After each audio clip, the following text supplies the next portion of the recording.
श्रद्धा और सबरी परिवार के सभी सदस्यों को मेरा नमस्कार। कई लोग हमारे कार्यक्रमों पर कमेंट करते हैं कि बाबा हमें कब शिरडी बुलाओगे।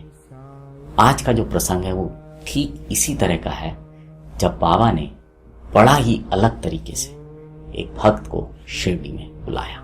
आइए आपको लेके चलते हैं इस प्रसंग की ओर। लेकिन उससे पहले एक बात कहना चाहूंगा कि इस कार्यक्रम के दौरान हमने कुछ चित्र इस्तेमाल किए हैं जो हम नहीं जानते किसने खींचे किसने बनाए, लेकिन बाबा से प्रार्थना करेंगे कि जिन लोगों ने भी इनको बनाया खींचा है, बाबा उन पर और उनके परिवार पर सदैव अपनी कृपा बनाए रखें और जो श्रद्धा और सबरी परिवार के सदस्य हैं उनका सदैव सदैव मार्गदर्शन करते रहें, क्योंकि बाबा का अगर मार्गदर्शन मिलता रहेगा तो जीवन सरल बनता रहेगा। नासिक के वाणी गांव में काकाजी वैद नाम के एक सज्जन रहा करते थे।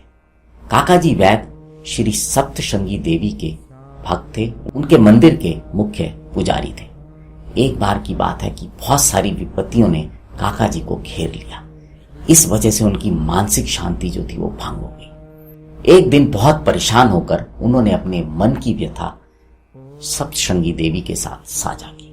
रात को जब वो सो रहे थे तो उस समय देवी ने उन्हें स्वप्न दिया और कहा कि तू बाबा के पास जा, वो तेरा समस्या का समाधान करेंगे। काका जी वैद ये जानना चाह रहे थे कि बाबा कौन है, किस बाबा के पास जाऊं, लेकिन इससे पहले वो ये प्रश्न पूछते उनकी आंख खुल गई।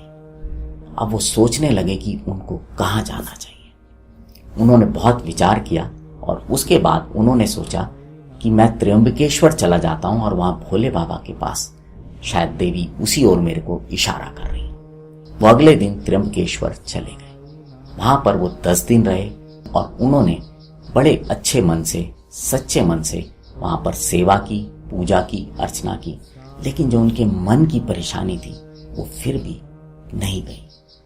10 दिन बाद वो वापस आए और फिर आकर देवी माँ के पास उन्होंने अपने मन की व्यथा दोबारा कही। उसी रात उनको स्वप्न में देवी माँ ने पुनः दर्शन दिए और उन्होंने कहा कि बाबा से मेरा मतलब शिरडी के साईं बाबा से था। अब काका जी वैद के पास समस्या ये थी कि शिरडी कैसे जाया जाए और कैसे बाबा के दर्शन किए जाए। अब यहाँ पे मैं उन सभी लोगों से ये कहूंगा जो लोग कहते हैं ना कि बाबा हमें दर्शन के लिए कब बुलाएंगे, तो यहाँ पे ठीक वही स्थिति थी। उनके मन में ये चल रहा था कि कैसे जाऊं शिरडी, लेकिन जब संत किसी को बुलाना चाहते हैं, किसी को बुलावा भेजते हैं, तो अपने आप ही उसकी व्यवस्था भी कर देते हैं। अब बाबा ने काका जी वैद को बुलाने की व्यवस्था कैसे की, अब आप सुनिए। यहाँ पर शिरडी में एक बहुत फेमस ज्योतिष आए। उन्होंने वहां पर आए और कई लोगों की जन्म पत्रियां देखी। उनमें से एक व्यक्ति जो थे वो श्यामा के छोटे भाई थे, उनकी भी उन्होंने जन्म पत्री देखी। अब जब उनकी जन्म पत्री देखी तो उनकी जन्म पत्री देख के उन्होंने बोला कि तुम्हारे भाई ने तुम्हारी माँ को 2 वचन दिए थे और वो दोनों को भूल गए हैं, इसलिए जो परेशानी है तुम्हारे परिवार पे, जो अलग अलग तरह की समस्याएं आती रहती हैं, वो इस वजह से। अब भाई जो थे वो श्यामा के पास पहुंचे और उनको बताया कि ऐसे ऐसे बात है। तो श्यामा को अचानक ध्यान आया कि हाँ, उनकी माताजी ने उन्हें 2 वचन पूरे करने के लिए कहा था। एक बार तो जब श्यामा छोटे थे तो वो बहुत बीमार हुए थे।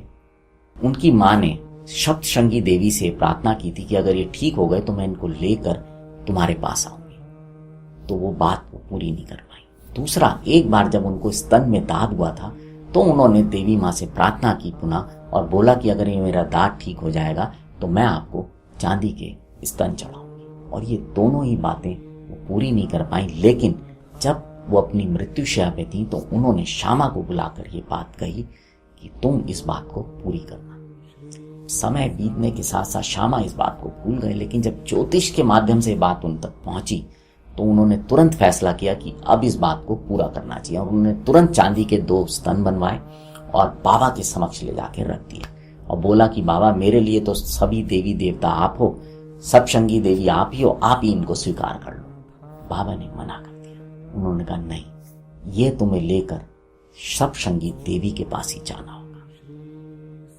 श्यामा तुरंत सामान लेकर सप्तशृंगी देवी के लिए निकल पड़े और वो पहुंचे उस गांव में जिस गांव में काका जी वैद उस मंदिर के पुजारी थे।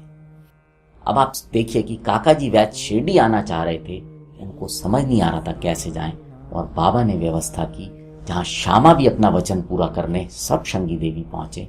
और वहां पर जब उन्होंने पूजा अर्चना की और स्तन अर्पित किए तो बातचीत के दौरान काका जी वैद्य को जब पता चला कि वो शिरडी से आए हैं तो उन्होंने आगे बढ़कर उनको गले से लगा दिया, और उसके बाद फिर वो शिरडी आए और बाबा के दर्शन किए और उनके मन जो था वो शांत हो गया। तो अब आप इस प्रसंग से समझ सकते हैं कि किस प्रकार से देवी के माध्यम से ये संदेश काका जी वैद्य तक पहुंचा और वही संदेश साईं बाबा तक भी पहुंचा, और बाबा ने किस प्रकार से श्यामा को अपना वचन पूरा करने के लिए वहां पर भेजा और काका जी वैद्य को शिरडी बुला लिया। अगर आप अब तक शिरडी नहीं गए हैं, बाबा के दर्शन नहीं किए हैं, या आप शिरडी जाकर दर्शन करना चाहते हैं तो विश्वास रखिए, समय का इंतजार कीजिए, श्रद्धा और सबरी रखिए, बाबा आपको सही समय पर सही न्योता भेजेंगे और शिरडी बुलाएंगे।